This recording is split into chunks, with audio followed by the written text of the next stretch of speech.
السلام علیکم ورحمۃ اللہ وبرکاتہ۔ الحمد للہ رب العالمین، والصلاة والسلام علی اشرف الانبیاء والمرسلین وعلی آلہ واصحابہ اجمعین، اما بعد۔ محترم و مکرم سامعین، ناظرین و حاضرین کرام، الحمدللہ جامعہ انواریہ کی زیر اہتمام مختلف کتابوں کی آڈیو اور ویڈیو ریکارڈنگ کا سلسلہ جاری ہے۔ تاریخ مشائخ چشت خلیق احمد نظامی صاحب کے ریکارڈنگ کا سلسلہ ہم نے شروع کیا تھا۔ تقریباً پچھلے درس میں مقدمے کے 19 صفحے ہم ریکارڈ کر چکے ہیں۔ آج کا درس ہم صفحہ نمبر 20 اور تصوف کے ماخذ، یہاں سے ہم آج کے درس کا آغاز کر رہے ہیں۔ اللہ تبارک و تعالیٰ سے دعا ہے کہ ہماری اس کوشش اور کاوش کو اللہ تبارک و تعالیٰ قبول فرمائے اور اخلاص کے ساتھ جاری رکھنے کی توفیق عطا فرمائے، اور اس کے ذریعے سے ہر ایک کو اس سے افادہ کرنے کی توفیق عطا فرمائے۔ پچھلے درس میں ہم نے تصوف کی بہت ساری چیزوں پر گفتگو کی، اور خاص طور پر جو اہم باتیں تھیں وہ تصوف اور شریعت، اس پر گفتگو ہوئی، اور ساتھ ہی ساتھ بزرگان دین صوفیاء کرام کے پاس شریعت کی کیا اہمیت تھی، اور پھر وہ لوگوں کی کیسے اصلاح کیا کرتے تھے، صحیح راستے پر کیسے لاتے تھے، اور خاص طور پر کن چیزوں کو زیادہ طور پر مد نظر رکھتے تھے، اس پر گفتگو کیے۔ اور پھر اس کے بعد تصوف اسلام پر ایک نظر، یہ بھی ہم پچھلے درس میں ایک بحث شروع کیے ہیں۔ تو پھر وہ بحث شروع کرنے کے بعد سب سے پہلے صوفی کی تحقیق، لفظ صوفی جو ہے اس کی کیا تحقیق ہے، کہاں سے نکالا گیا ہے، کس لفظ سے اس کو لیا گیا ہے، یہ ساری بحث پچھلے درس میں ہم کر دیے ہیں۔ آج ہم یہاں پر تصوف کے ماخذ کے بارے میں، کہ تصوف کو کہاں سے لیا گیا ہے، اس کا منبع کیا ہے، مرکز کیا ہے اس کو کہاں سے نکالا گیا ہے، اس کے بارے میں ہم یہاں سے سبق کا آغاز کر رہے ہیں۔ تصوف کے ماخذ کیا ہیں، اس کا منبع و مخرج کہاں تلاش کرنا چاہیے۔ منبع یعنی اصل جو مقام ہوتا ہے جہاں سے ساری چیزیں نکلتی ہیں، اور مخرج جہاں سے جو چیز نکالی جائے، جیسے تصوف ہے تو تصوف کو کہاں سے نکالا گیا ہے اس کو تلاش کرنا چاہیے۔ علماء اسلام اور مستشرقین نے اس مسئلے میں مختلف آراء کا اظہار کیا ہے، یعنی اس مسئلے میں علماء کرام اور مستشرقین جو لوگ ہیں وہ لوگ کیا ہیں، اس مسئلے میں ان کی بہت ساری مختلف رائے ہیں، الگ الگ خیالات، الگ الگ باتیں وہ لوگ کیے ہیں اس کے بارے میں کہ لفظ تصوف کس سے نکلا ہے۔ بعض لوگوں کا خیال ہے کہ تصوف یونانی فلسفے کے زیر اثر پیدا ہوا۔ پروفیسر نکلسن نے اس خیال کو بڑے وثوق کے ساتھ اپنی تصنیفات میں پیش کیا ہے، یعنی بعض حضرات نے کہا کہ یہ تصوف جو ہے یونانی فلسفے کے زیر اثر یہ پیدا ہوا ہے، اور بعض لوگ تو اپنی کتابوں میں بڑے دلائل کے ساتھ، پورے بھروسے کے ساتھ اس کو تحریر بھی کرتے چلے گئے، اور صوفیاء کرام اور حکماء یونان کے خیالات میں تطبیق کی کوشش کی ہے، اور وہ لوگ جو کتابوں میں بڑے بھروسے کے ساتھ تصوف کو یہ ظاہر کرنے کی کوشش کیے ہیں کہ یہ یونانی فلسفے سے لیا ہوا لفظ ہے، تو وہ کیا کیے ہیں، تو حکماء کے درمیان اور صوفیاء کرام کے جو اقوال ہیں، جو باتیں ہیں، ان کے جو خیالات ہیں، دونوں کو بالکل تطبیق دینے کی، دونوں میں بالکل کیا ہے، دونوں ایک جیسے ہیں یہ بتانے کی کوشش کی ہے۔ ڈوزی، فان کریمر وغیرہ کی رائے ہے کہ تصوف فلسفہ ویدانت سے ماخوذ ہے، یعنی فلسفہ ویدانت جو ہے اس سے لیا گیا ہے۔ پھر کچھ لوگ بدھ مذہب کو اس کا منبع قرار دیتے ہیں، بعض لوگ کہتے ہیں کہ بدھ مذہب سے یہ تصوف لیا گیا ہے۔ خیر بہرحال مختلف باتیں تھیں، مختلف رائے تھیں، تو یہاں پر بتا دیے۔ اب بتا رہے ہیں کہ جن لوگوں کا یہ اصرار ہے کہ تصوف کا مخرج غیر اسلامی ہی قرار دیا جائے، یعنی تصوف جو ہے وہ اصل اسلام کے اندر نہیں بلکہ غیر اسلام سے اس کو لیا گیا ہے، جیسے اوپر 3-4 اقوال بیان کیے تو بات سمجھ میں آ رہی ہے کہ وہ اسلام کے اندر سے وہ پیدا نہیں ہوا بلکہ دوسرے مذاہب سے ان کو لیا گیا ہے۔ تو جو لوگ یہ کہتے ہیں کہ غیر اسلام سے اس کو لیا گیا ہے تو انہیں مندرجہ ذیل پہلوؤں کو بھی نظر میں رکھنا چاہیے، یعنی جو ابھی چند باتیں بتائی جا رہی ہیں ان باتوں کو بھی مد نظر رکھ کر تصوف کے بارے میں کچھ بھی کلام اور اس کے ماخذ کے بارے میں کچھ بھی کہنا ہے تو کہنا چاہیے۔ کیا ہے وہ باتیں بتا رہے ہیں؟ پہلی بات تو یہ ہے کہ اگر دو تحریکوں کے بنیادی اصولوں میں یکسانیت ہے، یعنی دو الگ الگ تحریکیں ہیں، اس کے جو بنیادی اصول ہیں دونوں ایک جیسے ہیں، دونوں تحریکوں کے بنیادی اصول ایک جیسے ہیں، تو محض اس یکسانیت کی بنا پر ایک تحریک کو دوسری تحریک سے ماخوذ قرار نہیں دیا جا سکتا کہ دونوں کے اصول ایک جیسے ہیں تو لہٰذا یہ اس سے نکلا ہے یا پھر یہ تحریک اس سے نکلی ہے، یہ تحریک اس کا ماخذ ہے، ایسا قرار نہیں دیا جا سکتا۔ اگرچہ دونوں کے بنیادی اصول ایک جیسے معلوم ہو رہے ہیں لیکن دونوں میں سے کسی ایک کو دوسرے سے نکالا گیا ہے، یہ نکلا ہے، یہ اس کا ماخذ ہے، یہ قرار دینا مناسب نہیں ہے۔ ممکن ہے کہ دونوں تحریکیں ایک ہی قسم کے اسباب اور ایک ہی قسم کے حالات گرد و پیش کا نتیجہ ہوں، یعنی دونوں جو تحریکیں بنے ہیں تو اس میں قوی امکان ہے کہ دونوں تحریکوں کے اسباب ایک ہی قسم کے ہوں، ایک جیسے اسباب ہوں دونوں کے، اور پھر دونوں کے سامنے حالات جو پیش آئے ہیں تو ایک جیسے حالات دونوں کے سامنے پیش آئے ہوں، تو یہ تحریک نے بھی حالات کو مد نظر رکھتے ہوئے انہی اصولوں کو اختیار کیا، اور دوسری تحریک نے بھی کیونکہ اس زمانے میں حالات ویسے تھے تو ان حالات کو پیش نظر رکھتے ہوئے ایسے ہی اصولوں کو اختیار کیا۔ تو حالات ممکن ہے دونوں کے ایک جیسے ہوں، تو ایک جیسے حالات ہونے کی وجہ سے اصول بھی دونوں ایک جیسے بنا لیے ہوں، تو ایک جیسے اصول ہونے کی وجہ سے دونوں کو ایک دوسرے سے نکالا گیا ہے، ایسا کہنا مناسب نہیں ہے۔ یہ ایک بات۔ دوسری بات یہ کہ تصوف کے خیالات کا اظہار ہر ملک، ہر زبان اور ہر مذہب میں ہوا ہے۔ ظاہر سے ہٹ کر باطن کی طرف متوجہ ہونا انسانی فطرت کا تقاضا ہے۔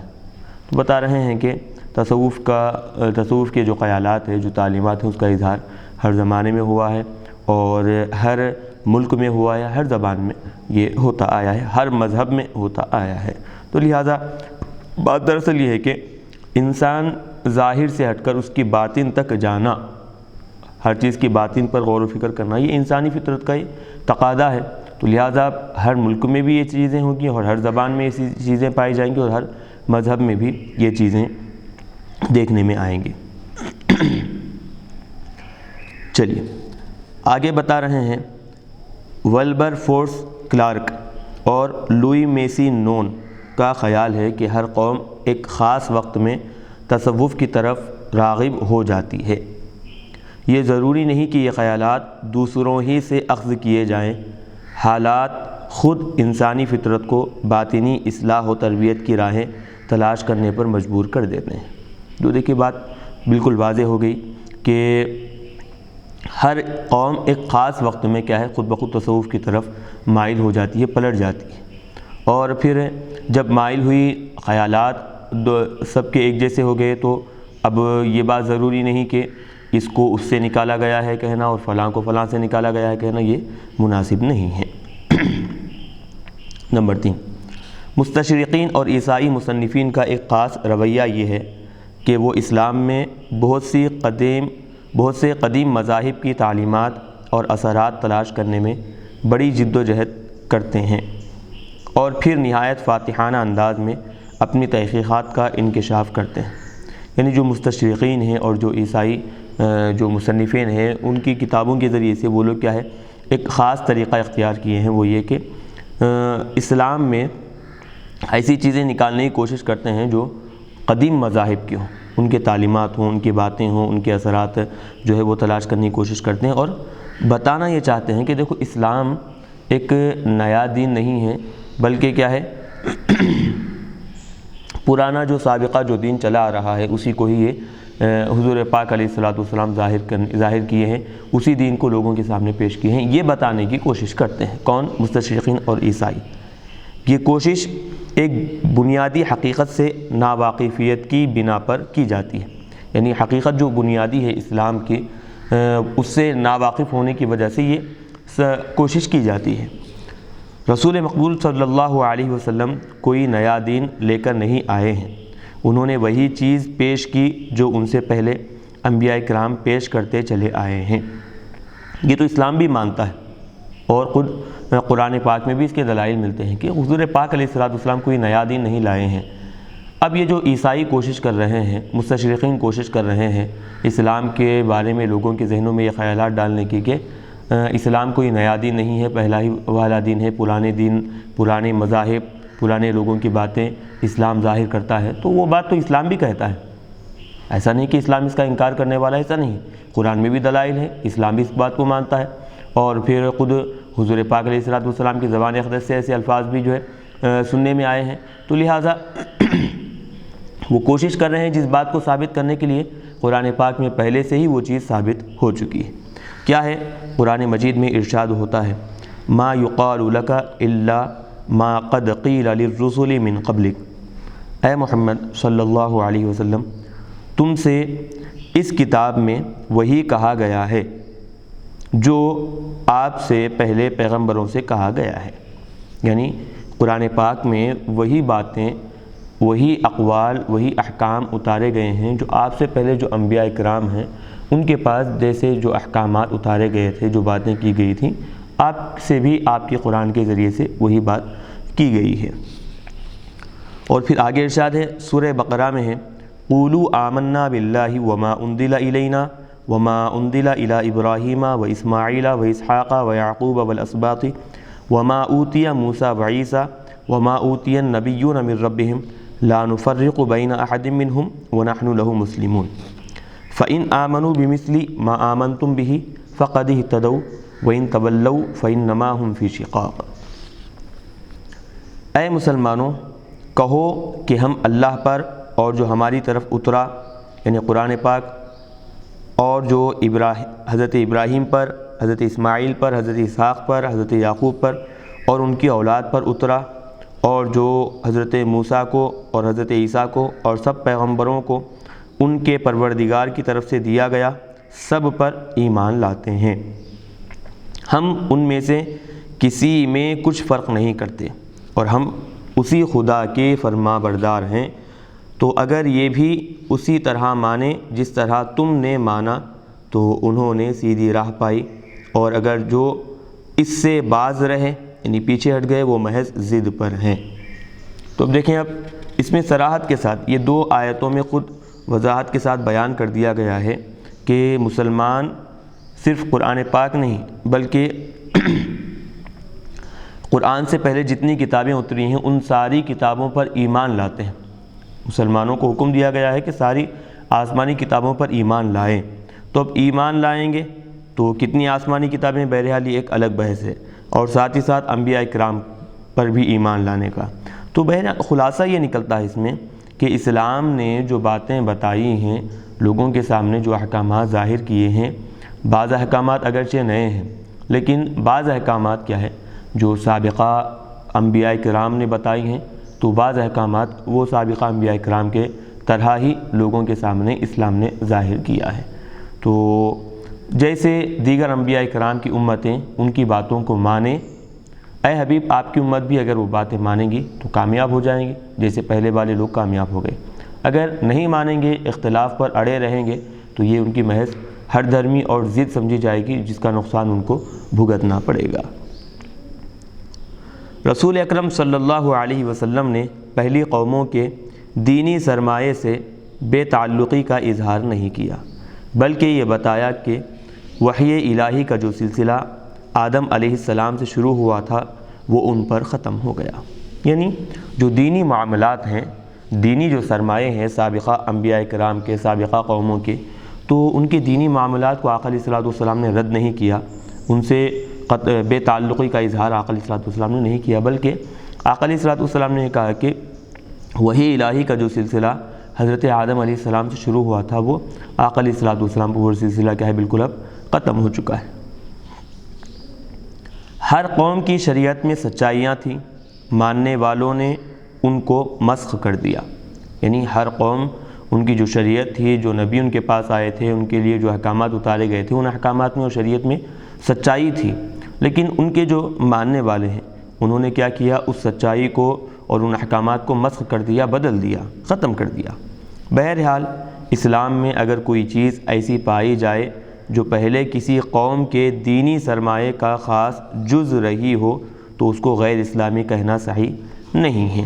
تو اسلام میں بہت ساری ایسی چیزیں ہیں جو دیکھنے میں آتی ہیں، وہی چیزیں اسلام سے پہلے جتنی قومیں گزری ہیں اور جتنے انبیاء اکرام گزرے ہیں اور ان کی جتنے امتی ہیں،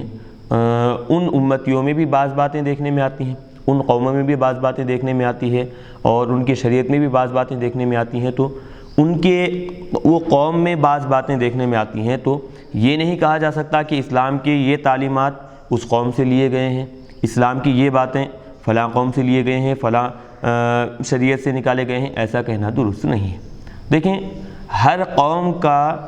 قوم کے جو حالات ہیں وہ حالات ہر نبی کے سامنے ایک جیسے ہیں، ہر نبی قوم کی اصلاح کے لیے آئے ہیں، تو اصلاح کرنا اصل مقصد ہے، لوگوں کو ہدایت پر لانا اصل مقصد ہے۔ تو سابقہ انبیاء بھی لوگوں کی اصلاح اور ہدایت کے لیے آئے اور حضور پاک علیہ السلام بھی لوگوں کی ہدایت اور اصلاح کے لیے آئے، تو لہٰذا حالات سب انبیاء کے سامنے ایک جیسے ہیں، تو بنیادی اصول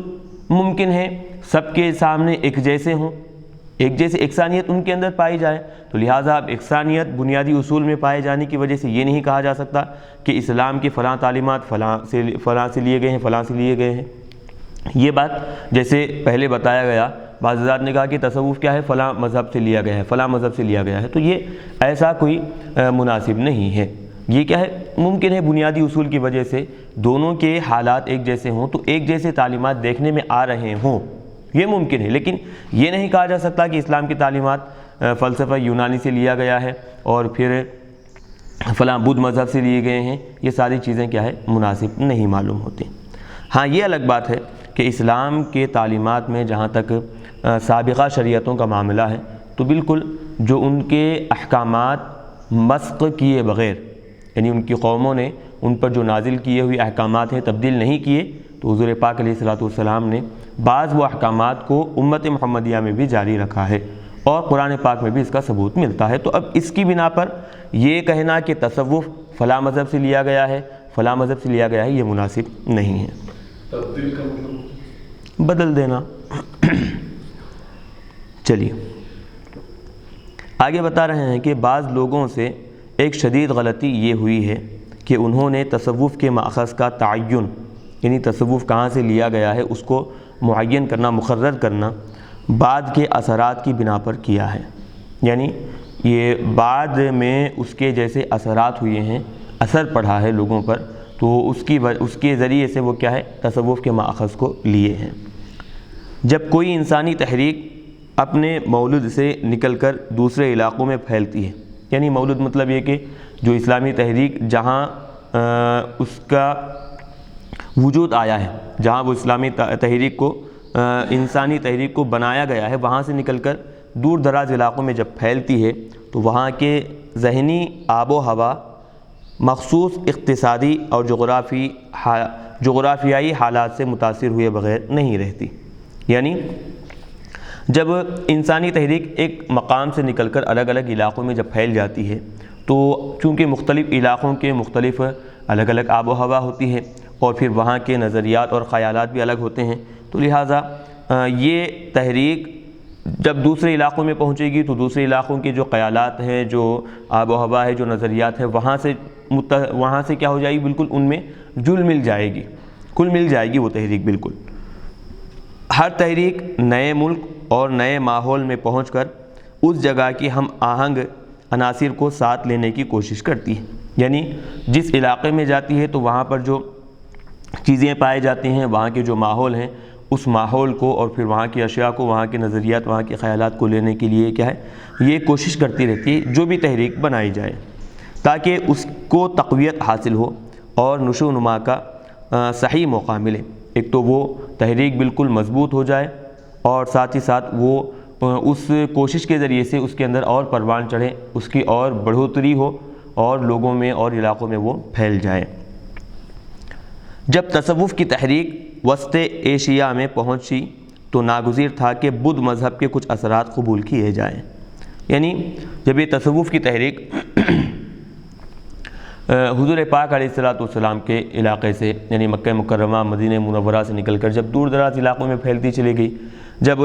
ایشیا وسط ایشیا جو ایشیا کے جو ممالک جو درمیان کے جو ممالک ہے وہاں پر جب پہنچی تو وہاں چونکہ بدھ مذہب وہاں پر اختیار کیا گیا تھا تو وہاں کے جو کچھ اثرات ہیں تو وہ کیا ہے قبول کر لیے۔ حضرت شیخ علی حجویری علیہ رحمہ نے کچھ صوفیوں کے گروہوں کا حال لکھا ہے، یعنی کچھ صوفیہ اکرام کی جماعتوں کے بارے میں حضرت داتا گنج بخش علی حجویری علیہ رحمہ لکھے ہیں۔ غور سے پڑھیے تو معلوم ہوگا کہ بدھ مذہب کے کتنے اثرات اس طبقے نے قبول کر لیے ہیں۔ جب ہندوستان میں یہ تحریک پہنچی تو ناممکن تھا کہ یہاں کے ان قدیم مذہبی اصولوں کو جذب نہ کر لے جو اس کے بنیادی اصولوں سے نہ ٹکراتے ہوں۔ یعنی اب بتا رہے ہیں کہ جب یہ تصوف کی تحریک یہ جو ہے ہندوستان میں جب پہنچی تو چونکہ یہاں کے حالات بھی پہلے سے ہی بالکل مختلف ہیں، ہر علاقے میں یہاں پر الگ الگ مذہب کے ماننے والے لوگ رہتے ہیں، تو اب جب یہاں ہندوستان کے بعض علاقوں میں جب یہ تصوف پہنچا تو وہاں کے جو معاملات ہیں، وہاں کے جو مذاہب ہیں، ایسی باتیں جو دیگر مذاہب کی ہوں، اسلام کی بنیادی اصولوں سے نہ ٹکراتی ہو تو ایسی باتوں کو قبول کیا جاتا تھا، لیکن ایسی باتیں جو اسلام کے اصول سے ٹکراتی ہیں اور دوسرے مذاہب کے لوگوں کی ہیں تو اس کو کیا ہے بالکل رد کر دیا جاتا۔ حضرت شاہ محمد غوث گولیاری شتاری نے بحر الحیات اور دار الشکوہ نے مجمع البحرین میں اسلامی تصوف اور ہندو فلسفہ کا اسی نظر سے مطالعہ کیا ہے۔ یعنی جیسے ابھی اوپر تفصیل بتائی ہے تو دیگر حضرات بھی کیا ہیں اسلامی تصوف کا اسی نظریے کے ساتھ وہ مطالعہ کیے ہیں، تو بات ان کے سامنے بھی ایسی ہی کھلی ہے۔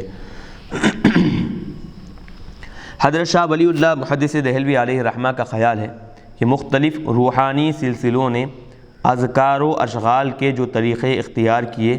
وہ مخصوص علاقوں کے بسنے والے لوگوں کی طبعی رجحانات کو سامنے رکھ کر کیے گئے ہیں۔ اب دیکھیں آپ، یہ بات تو بالکل درست ہے کہ مختلف مذاہب دنیا میں رہتے ہیں اور پھر مختلف سلسلے دنیا میں پائے جاتے ہیں۔ روحانی تصوف کے جو سلسلے ہیں کئی بلکہ یوں سمجھیں کہ ان گنت سلسلے ہیں، اور ہر سلسلے میں ذکر و اذکار کا ذکر و اذکار دیکھنے میں آتا ہے، اور پھر بہت ساری روحانی تعلیمات دیکھنے میں آتے ہیں، اور اس کے ساتھ ساتھ ایک چیز یہ بھی دیکھنے میں آتی ہے کہ ذکر و اذکار کے طریقے ہر سلسلے میں الگ الگ ہیں۔ بعض سلسلے میں الگ انداز میں ذکر کرنے کا طریقہ ملتا ہے، بعض سلسلے کے ذکر کرنے کا طریقہ الگ ہے، بعض میں بلند ذکر کرنے کا، بعض آہستہ ذکر کرنے کا، تو ایسے الگ الگ انداز میں ذکر کرنے کے طریقے بتائے گئے ہیں۔ تو اس کی وجہ کیا ہے؟ حضرت شاہ ولی اللہ محدث دہلوی علیہ رحمہ لکھتے ہیں کہ وہاں کے جو مخصوص علاقے ہیں، وہاں مخصوص علاقوں میں بسنے والے جو لوگ ہیں ان کی طبیعت جس طرف مائل تھی، جو رجحان تھا طبیعت کا جس طرف، تو اس کو سامنے رکھتے ہوئے یہ طریقے اختیار کیے گئے ہیں۔ سلسلوں میں جو اذکار، جو ذکر و اذکار جو کیا جاتا ہے، جو الگ الگ طریقے ہیں، وہ طریقے دراصل جہاں جس علاقے میں لوگ بستے ہیں تو ان کے ماحول کو دیکھ کر، ان کے رجحانات کو دیکھ کر یہ الگ الگ طریقے بنا لیے گئے ہیں۔ ہو سکتا ہے کہ مشائخ نے دیگر مذاہب کے ان نظریات کو جو اسلام کے بنیادی اصولوں سے نہ ٹکراتے ہوں اور جن کا قبول کرنا اس ماحول میں ناگزیر ہو، اسی مصلحت کے پیش نظر اختیار کر لیا ہو۔ بتا رہے ہیں کہ اب جو مشائخین اعظام نے اسلام کے دوسری باتیں، دوسرے مذاہب کی وہ باتیں جو اسلام میں بھی وہ باتیں دیکھنے میں آتی ہیں لیکن وہ باتیں اسلام سے ٹکراتی نہیں ہیں، تو ایسی باتیں جو مشائخین نے قبول کر لی ہیں، اختیار کر لی ہیں، تو اسی وجہ سے ہوگا کیونکہ ماحول جب تک نہ بنے گا لوگ اس کی طرف نہیں آئیں گے. تو ماحول کو اپنی طرف بنانے کے لیے اور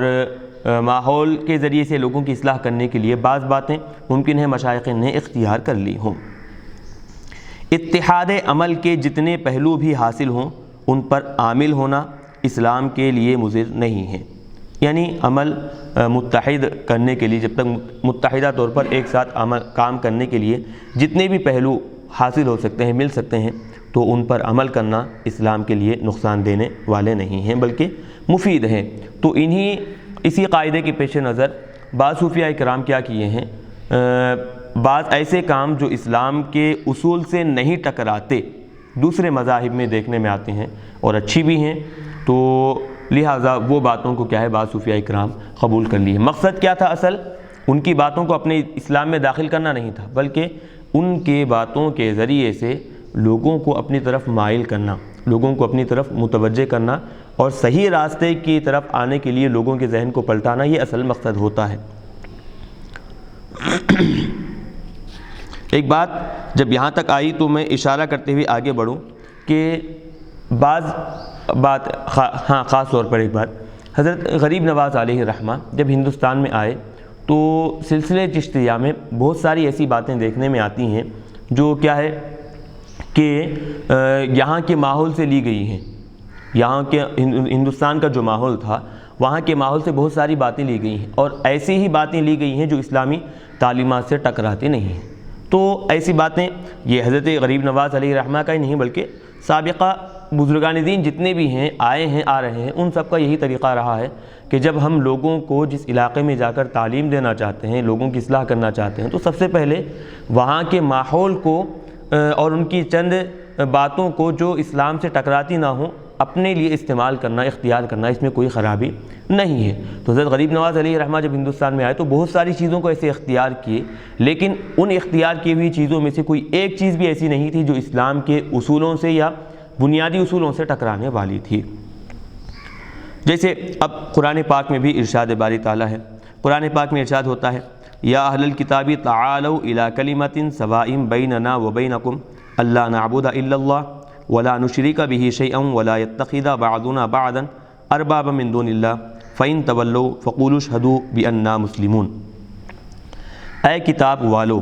آؤ ہم تم ایک بات پر جو تمہارے درمیان یکساں ہیں، ایک جیسی ہے، متفق ہو جائیں، یعنی ایک ہو جائیں،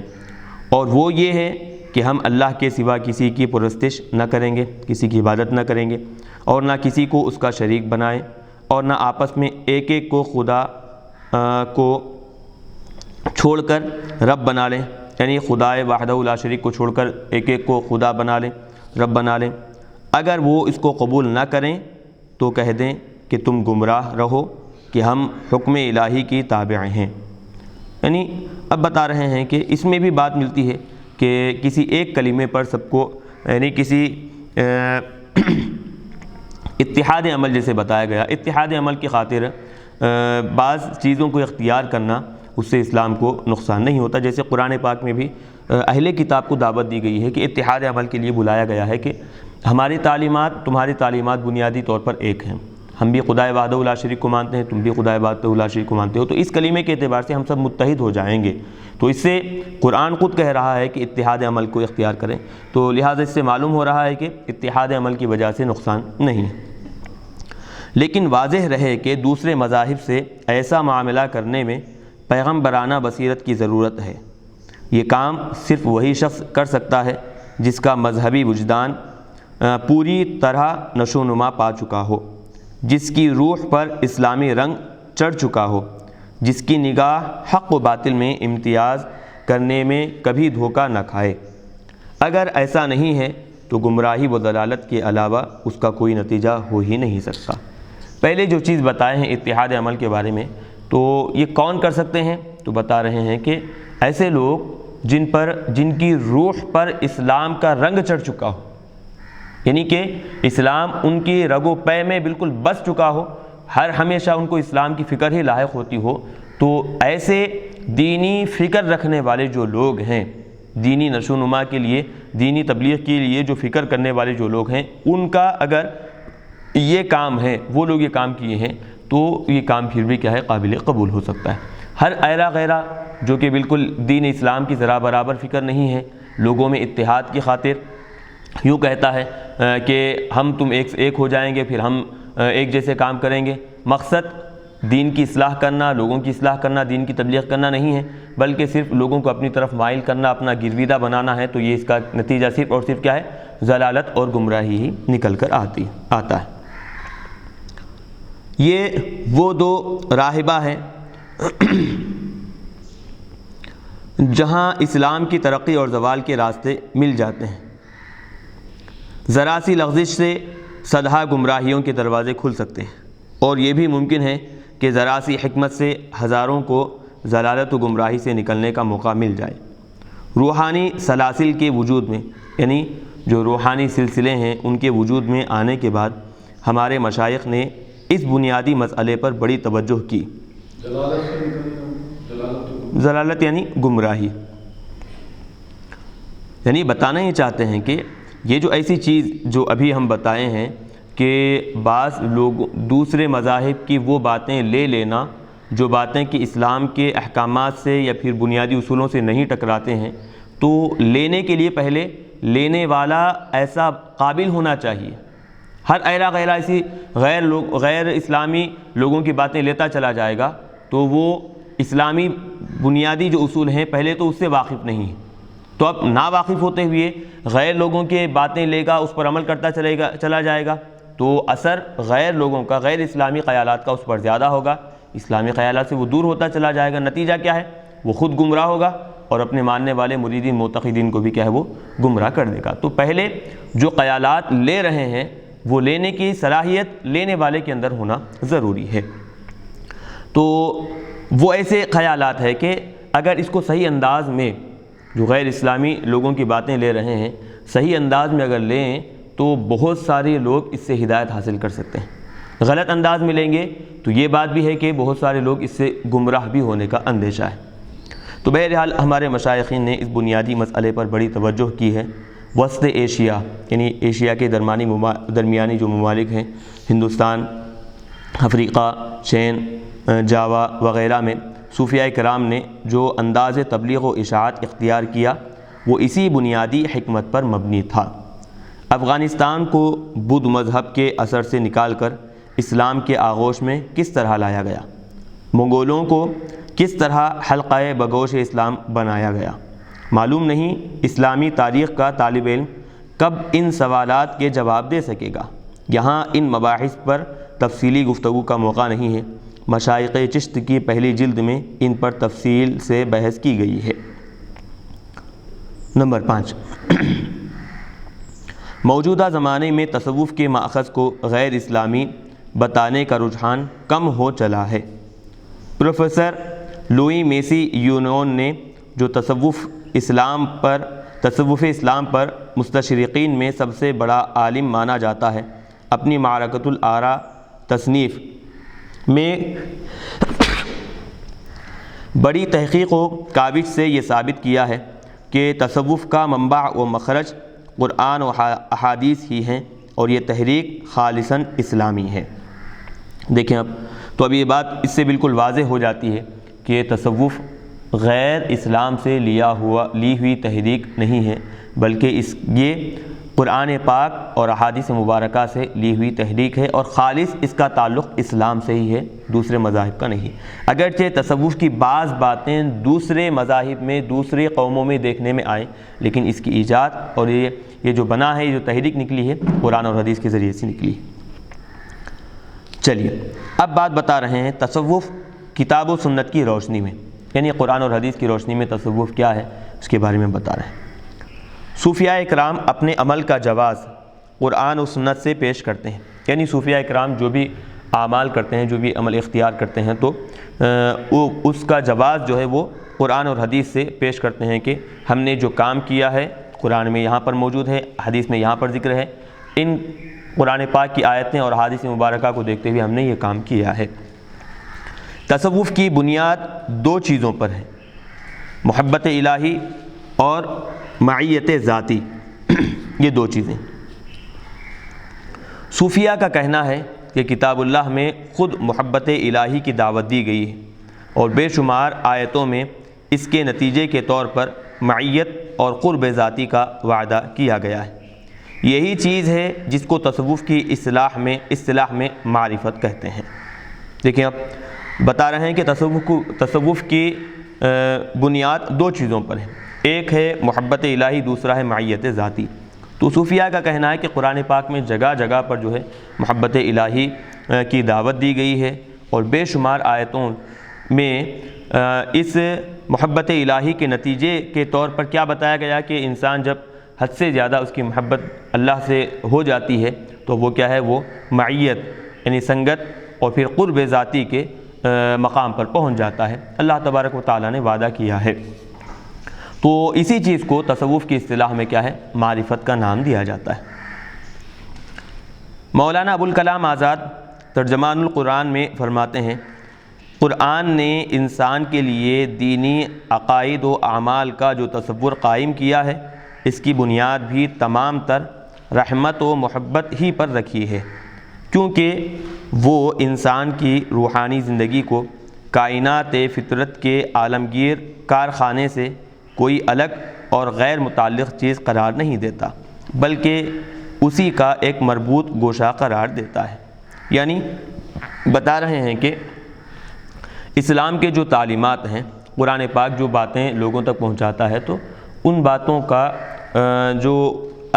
ان باتوں کی اصل جو بنیاد ہے، وہ بنیاد جو ہے محبت اور رحمت پر رکھی ہوئی ہے۔ یعنی محبت بھرے انداز میں اور رحمت بھرے انداز میں لوگوں کو اپنی طرف مائل کرنا، یہ قرآن کی تعلیمات اور انسان کی روحانی زندگی کو اپنی طرف پلٹانے کا یہ ایک خاص طریقہ ہے۔ چنانچہ قرآن نے جا بجا یہ حقیقت واضح کی ہے کہ خدا اور اس کے بندوں کا رشتہ محبت کا رشتہ ہے،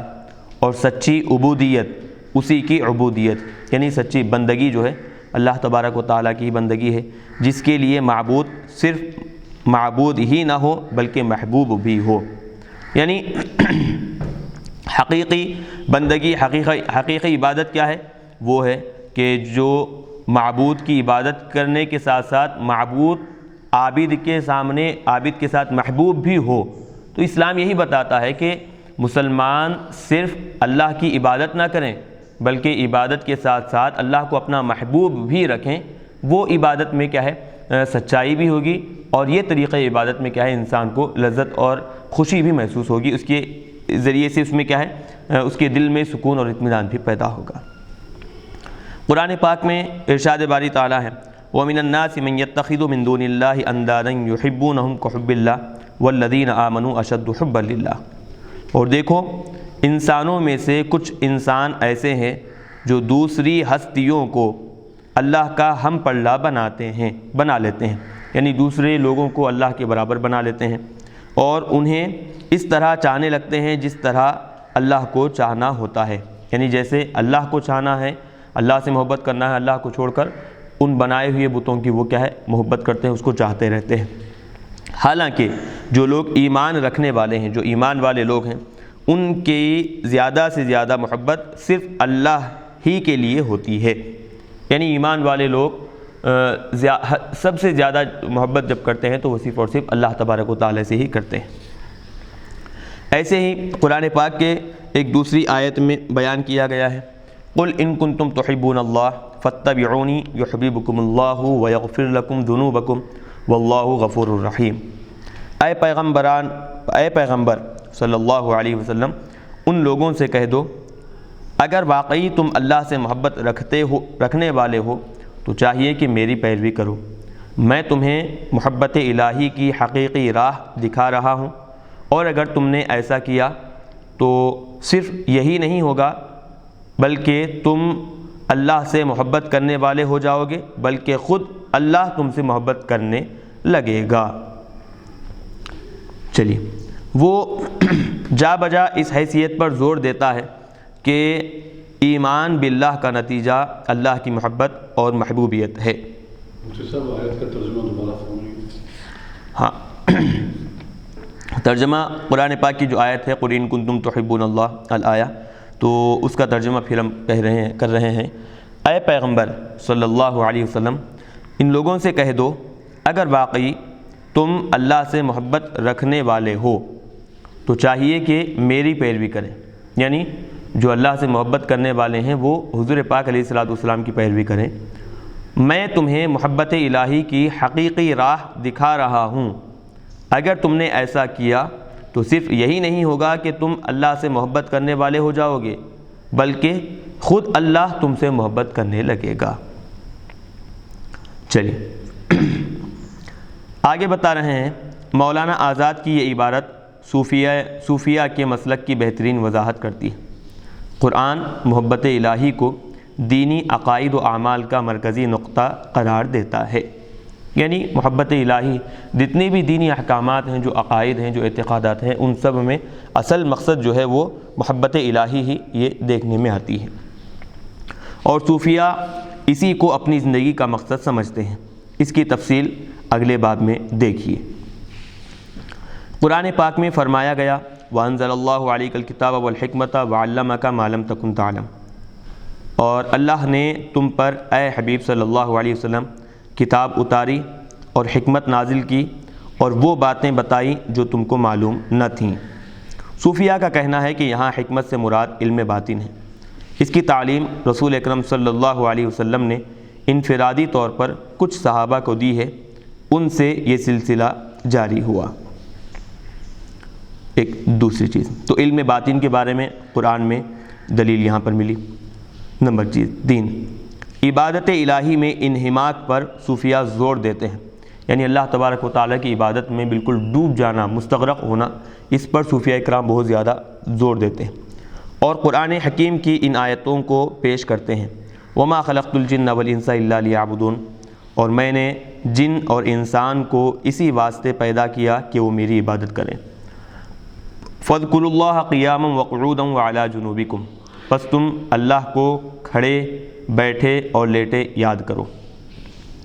مقبول بندوں کے متعلق فرمایا جاتا ہے يَذْكُرُونَ اللَّهَ قِيَامًا وَقُعُودًا وَعَلَىٰ جُنُوبِهِمْ، جو خدا کو اٹھتے، بیٹھتے اور لیٹتے یاد کرتے ہیں وہ اللہ کے مقبول بندے ہیں۔ تَتَجَافَىٰ جُنُوبُهُمْ عَنِ الْمَضَاجِعِ يَدْعُونَ رَبَّهُمْ خَوْفًا وَطَمَعًا، جن کے پہلو رات کو خواب گاہوں سے علیحدہ رہتے ہیں، وہ خوف اور امید کے ساتھ اپنے پروردگار کو پکارتے ہیں۔ آگے ارشاد ہے تَرَاهُمْ رُكَّعًا سُجَّدًا يَبْتَغُونَ فَضْلًا مِّنَ اللَّهِ وَرِضْوَانًا، تم ان کو دیکھو گے رکوع میں جھکے ہوئے اور سجدے میں پڑے ہوئے خدا کے فضل اور خوشنودی کو تلاش کرتے ہیں۔ آگے ارشاد ہے ان ربک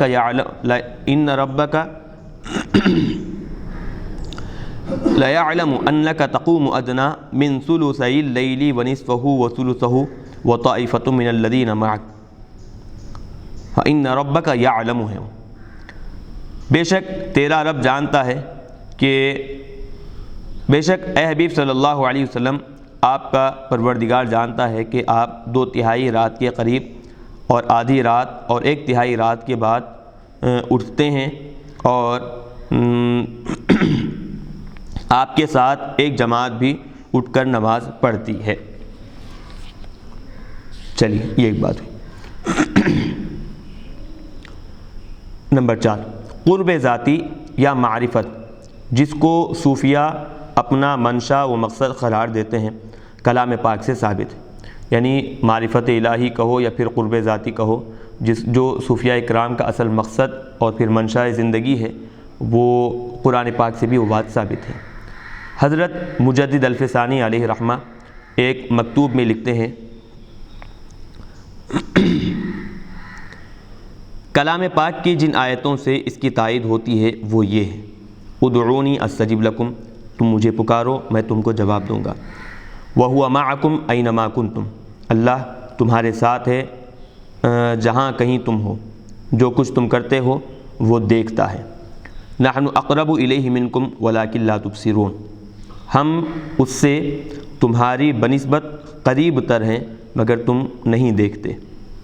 وَنَعْلَمُ مَا تُوَسْوِسُ بِهِ نَفْسُهُ وَنَحْنُ أَقْرَبُ إِلَيْهِ مِنْ حَبْلِ الْوَرِيدِ، ہم جانتے ہیں جو باتیں آتی رہتی ہیں اس کے جی میں، یعنی اس کے نفس میں، اور اس سے رگ و جان سے زیادہ ہم قریب ہیں۔ چلیے پھر صوفیہ کرام احادیث سے استدلال کرتے ہیں اور کہتے ہیں کہ رسول اکرم صلی اللہ علیہ وسلم کی حیات طیبہ ان کے لیے مکمل رہبر ہے اور وہ جو کچھ کرتے ہیں اس کا جواز سنت میں موجود ہے۔ قرآن میں رسول اکرم صلی اللہ علیہ وسلم کو مخاطب کر کر کہا گیا ہے، یا ایھا المزمل قم اللیل الا قلیلا نصفہ او انقص منہ قلیلا او زد علیہ ورتل القرآن ترتیلا انا سنلقی علیک قولا ثقیلا ان ناشئۃ اللیل ہی اشد وطئا واقوم قیلا ان لک فی النہار سبحا طویلا واذکر اسم ربک وتبتل الیہ تبتیلا۔ اے کملی اوڑھنے والے، تھوڑی دیر کے سوا تمام رات اٹھ کر نماز پڑھو، آدھی رات یا اس سے کم کچھ کم و بیش، اور اس میں قرآن ٹھہر ٹھہر کر پڑھو۔ ہم آپ پر ایک بھاری بات اتارنے والے ہیں، بے شک رات کو اٹھ کر نماز پڑھنا نفس کو خوب زیر کرتا ہے، یعنی اس کے ذریعے سے نفس انسان کا بالکل دب جاتا ہے اور مؤثر ہوتا ہے۔ آپ کے لیے دن کو بڑی فرصت ہے، اپنے پروردگار کا نام لیں اور ہر چیز سے کٹ کر اسی کی طرف ہو جائیں۔ تو اب یہ آیت بتانے کے بعد صوفیہ کا کہنا ہے کہ ہر چیز سے کٹ کر اسی کی طرف ہو جانے کی جو ہدایت رسول اکرم صلی اللہ علیہ وسلم کو کی گئی تھی وہ اسی پر عمل کرتے ہیں۔ چلیے اب یہاں تک بات ہوئی تو صوفیہ کرام کے جو تعلیمات ہیں وہ تعلیمات ایک ایک قرآن پاک کی آیت سے جو تعلیمات لیے گئے ہیں ان تعلیمات کو بھی بیان کیا گیا کہ کون سی تعلیم خاص طور پر معرفت الہی اور پھر اللہ کی عبادت کیسی کرنی چاہیے کہ ہر چیز سے کٹ کر اللہ کی طرف متوجہ ہونا ہے اور عبادت الہی میں ڈوب کر عبادت کرنا ہے، اور پھر جو لوگ اللہ کے مقبول بندے ہیں ان کو اللہ تبارک و تعالیٰ نے کیسے بلند مقام سے یاد کیا ہے، ان کی کیسی تعریف کی ہے۔ تو یہ ساری باتیں قرآن کے ذریعے سے دلائل یہاں پر پیش کیے گئے۔ اب یہاں سے جو ہے احادیث میں جو ثبوت ملتا ہے تصوف کا اس کے بارے میں اب یہاں سے کلام کر رہے ہیں۔ انشاءاللہ ہم اس کو آئندہ درس میں رکھیں گے۔ آخر میں اللہ تبارک و تعالیٰ سے دعا ہے کہنے سننے سے زیادہ عمل کرنے کی توفیق عطا فرمائے۔ ہم جو یہاں پر پڑھے ہیں صوفیہ کرام کے تعلیمات قرآن اور حدیث کی روشنی میں جو ہم یہاں ریکارڈ کیے ہیں، کہنے سننے سے زیادہ ہم سب کو عمل کرنے کی توفیق عطا فرمائے اور قرآن اور حدیث کے ذریعے سے صوفیہ کرام کے تعلیمات کو عام کرنے اور پھر ان پر عمل کر کر صحیح راستے کو اختیار کرنے اور مقربین بارگاہ الہی بننے کی اللہ تبارک و تعالیٰ توفیق عطا فرمائے۔ اور جو حضرات اس کی ریکارڈنگ میں تعاون کیے ہیں اللہ تبارک و تعالیٰ ان سب کو جزائے خیر عطا فرمائے۔ وصلی اللہ تعالیٰ وسلم علی خیر خلق محمد وآلہ واصحابہ اجمعین والحمد للہ رب العالمین۔